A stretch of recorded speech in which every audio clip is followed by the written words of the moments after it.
ஒரு இரும்பு பக்கத்துல இன்னொரு இரும்பு கிடந்தா அவை இரண்டுமே அந்தந்த இடத்துல தான் கிடக்குங்க. ஆனா அதுவே ஒரு பக்கம் இரும்பும் இன்னொரு பக்கம் காந்தமுமாக கிடந்தா அந்த காந்தம் என்ன பண்ணும்? இந்த இரும்ப தன்வயப்படுத்திக்கும். இந்த காந்தம் தன்னுடைய சக்தியால அந்த இரும்பை ஈர்த்துக்கும். இன்னைக்கு சங்கீதம் 100 என்ன தெரியுமா சொல்லுது? ஆண்டவரது முற்றத்துக்கு நாம வருகிற பொழுது நம்முடைய வாழ்க்கை மாறும் அப்படின்னு சொல்லிக்குது. நாம எந்த இடத்துல நின்னா என்ன?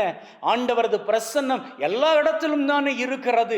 ஆகவே என்னை ஆசீர்வதிக்க விரும்பின ஆண்டவர் என்னுடைய வீட்டில் வச்சு ஆசீர்வதிக்கட்டுமே, அல்லது நான் போகின்ற வழியில என்னை ஆசீர்வதிக்கட்டுமே. நான் நிச்சயமாக சர்ச்சுக்கு தான் போகணுமா? அங்க போனா தான் எனக்கு ஆசீர் கிடைக்குமா? ஏன் நான் இருக்கிற இடத்துல எனக்கு ஆசீர் கிடைக்காதா? நான் இருக்கிற இடத்துல இருந்து ஜெபிச்சா என்னுடைய வியாதி என்னை விட்டு போகாதா? அல்லது நான் நடந்துகிட்டு போற வேளையிலே நான் ஜெபிச்சு போனா ஆண்டவர் என்னுடைய கடன் பிரச்சனைக்கு ஒரு முடிவு கொடுக்க மாட்டாரா? அல்லது நான் போகின்ற வேளையில ஆண்டவரே ஆண்டவரே அப்படின்னு சொல்லி ஸ்துதித்துக்கிட்டு போனா ஆண்டவர் என்னுடைய வாழ்க்கையில மறுமலர்ச்சியை கொடுக்க மாட்டாரா? அப்படின்லாம் நீங்க கேட்பீர்களாக இருந்தால், உங்களுக்கு தான் இந்த காந்தம் இரும்பு உதாரணத்தை நான் சொல்றேன். 2 இரும்புகள் ஒன்னை ஒன்று ஈர்த்துக்காது. ஆனா ஒரு காந்தம் தான் ஒரு இரும்பை ஈர்க்க முடியும். ஆகவே எல்லா இடங்கள்லையும் ஆண்டவர் நிறைஞ்சிருக்கிறார் தான். ஆனாலும் அவரது ஈர்ப்பு அதிகமாக இருக்கக்கூடியது சர்ச்சில், ஆலயத்தில். அந்த இடத்துக்கு நீங்க வர்றப்போ அவரது பிரசன்னம் அதிகமாக இருக்கிறபடியினால்.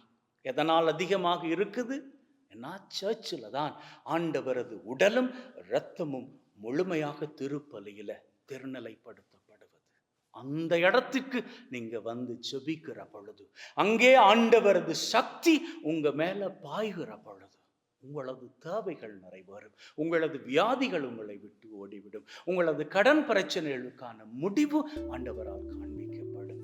நம்புங்கள், அவரது முற்றத்திற்கு வாருங்கள். ஆலயத்திற்கு வருகின்ற நீங்கள் ஒருபோதும் கைமாறு பெற்றுக்கொள்ளாமல் திரும்பி போக மாட்டீர்கள். ஆமென்.